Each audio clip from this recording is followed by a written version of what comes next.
Who are these creepy robots? Incredible question.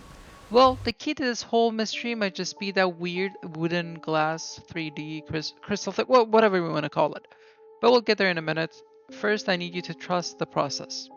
Let's backtrack to where everything started, but before we do, if you're a returning viewer, thank you immensely for all your support. I truly appreciate you. And if this is your first time here, make sure to like, subscribe, and drop your thoughts and theories in the comments. I read all of them, and believe me, I enjoy every single one equally. Try to enjoy each equally. Okay, let's break down the timeline. After the overtime contingency is done, we get a weird little visit from Mr. Milchek at Devon's house, alongside with his magnificent helmet. Okay, so That is a magnificent helmet. Then Mark has a horrible argument at Pip's with Devon. He goes home, gets another visit from Mr. Milchek with a pineapple, of course, and then he goes back to work the next day. So all of this happened within roughly 36 hours, but within this window, Milchek arranges a transfer for 3 employees, a floater from overseas and 2 from Branch 5X. We'll get to why this actually matters, but pay close attention to how Mr. Drummond reacts to Branch 5X. So who are you bringing into MDR? I've got a floater from overseas and a pair who were laid off from 5X. 5X. Really?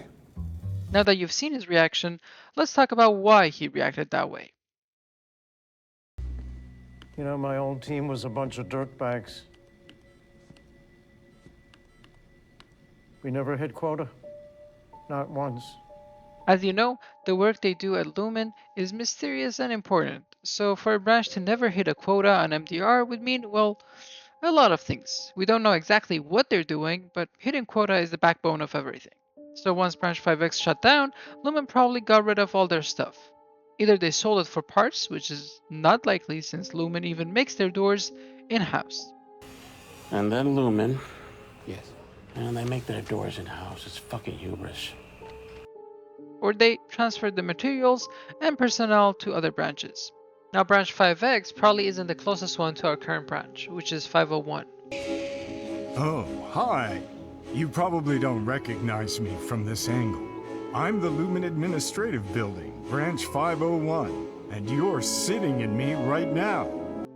If I had to guess, 5X is most likely Branch 510. That means there's some significant distance between 501 and 510, and here's why. On Mark's 3rd day back, he runs into Mark W on the stairway. He's upset, and for some good reason. If he's that upset about his lease, it means that some time has passed since the shutdown. This is unheard of. I'm sorry, Mr. Wood. 3 days of work. I broke a fucking lease in Grand Rapids. Fucking touch me. Give me another reason to sue. But he also says they should give him another good reason to sue, which suggests that he's already sued Lumen, either for wrongful termination or had some sort of insurance situation. Whatever the case, he's mad, and rightfully so. Well, Lumen is not the greatest place to work. But Mark W is actually the least interesting part of all this. Let's talk about Gwindel and why. She makes an interesting case about the sky being the first thing that she's ever wanted to see. I think that's one of the major reasons Woe's Hollow was created in the first place. But we'll dive deeper into that in another video, one that explores whether Woe's Hollow is a real place or just another in-house simulation. And trust me, there's a lot of compelling evidence there. So if you're interested, make sure to hit that subscribe button so you don't miss it. But back to this video, Gwendolyn makes some key points. What's your perpetuity wing like? Do the eagens move? No. Huh. Probably because it's an older branch. Ours were animatronic. They even did this little choreographed dance. So yours just stand there? That's weird. Their perpetuity wing was animatronic. Their animatronics had robotic movements. And last but not least, their branch doesn't have animatronic eagens because it's an older branch. Which actually confirms our assumption about 501 and 510. Now this could be confirmation bias, but I'm willing to go there. Now let's get to the good part. Do you remember Mark's first move when he returned to the severed floor for the first time? Of course you do. The whole sequence is one of the coolest moments in the show, and, well, it's crucial to the plot. Not just because of the whole Gemma Miss Casey situation and how she's alive despite being presumed dead, but because of this moment.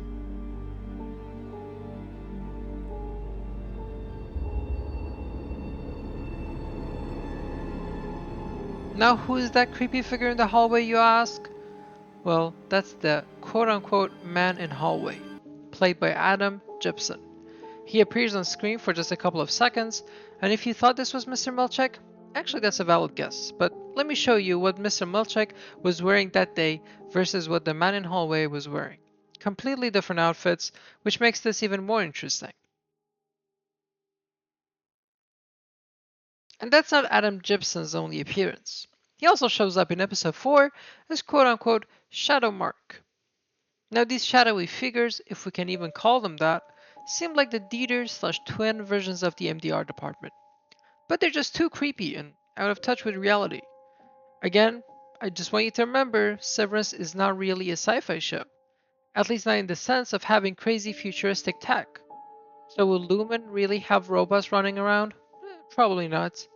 But could they have robotic figures lurking in the hallways? Oh, absolutely. Because Man in Hallway first appears in episode 1, right after Gwendolyn Y and Mark W transfer over from Branch 5X. Then he shows up again in episode 4, moving just like the animatronics Gwendolyn Y was talking about.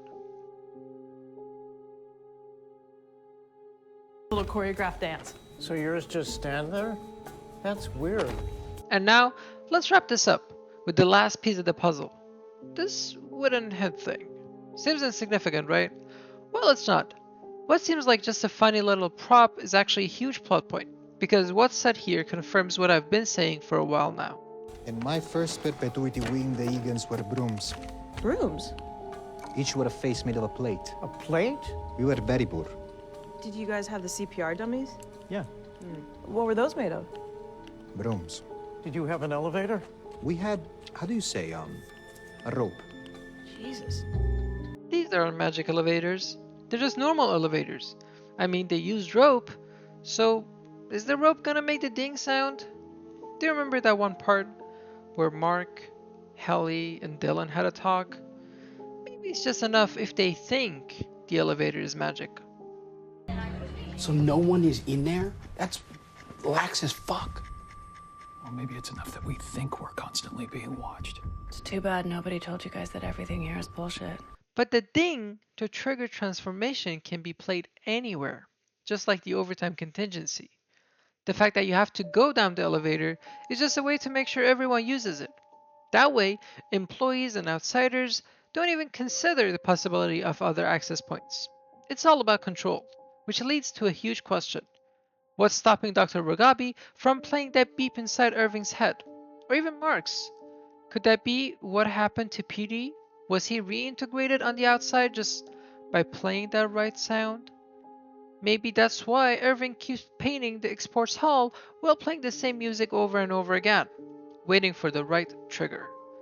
Here's where I'll leave you. It's Milchek. Remove the Glasgow block now. No!